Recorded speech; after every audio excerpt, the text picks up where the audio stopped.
Hey there, welcome to this exercise where I am going to demonstrate a dumbbell military press. Now for this exercise you can perform it either with dumbbells or you could use barbells. And sometimes I like to switch it up, sometimes I'll use a barbell, sometimes I will use dumbbells. Dumbbells do use more muscle fibers because you have to stabilize each dumbbell as you're pushing it up, whereas a bar is more secure.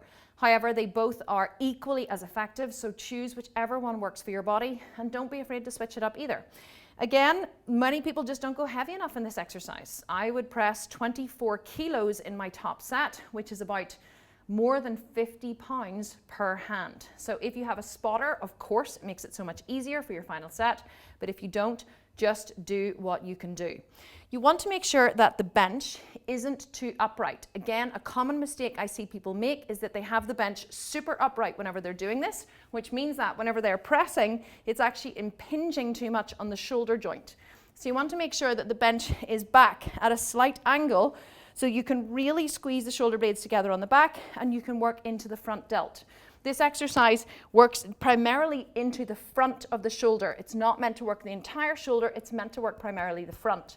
So whenever the bench is back at a slight angle, not a 45-degree angle, such as you would in an incline chest press, but at this kind of angle here, it does work the front delt much more effectively. So to begin, I'm just lifting light ones here for demonstration purposes. You're going to want to bring the dumbbells onto your knees, and you're going to use the two knees to throw the dumbbells up. I always like to start with the dumbbells up in the air because the first position, getting them up in the first instance, is the hardest part of the exercise. So I take an inhale and I throw the dumbbells back and I get them up in the air, especially when they're heavy. And then roll your shoulder blades together on the back, press your feet into the floor, lift your chest, and then take an inhale.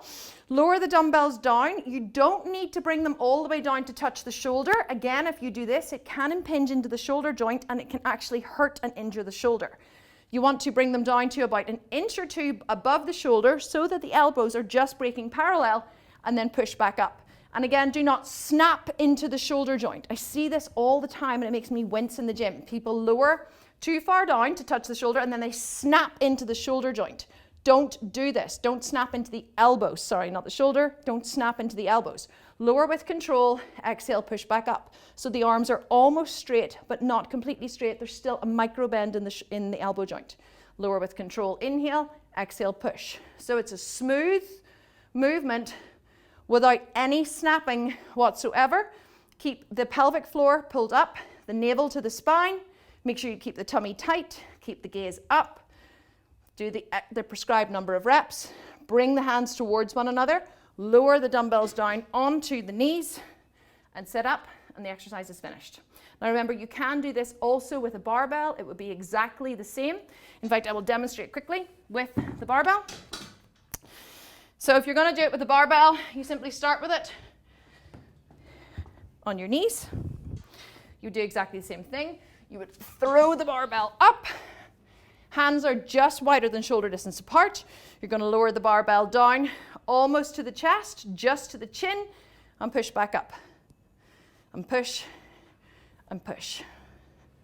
And then whenever you finish, simply set the barbell back down, and the exercise is done.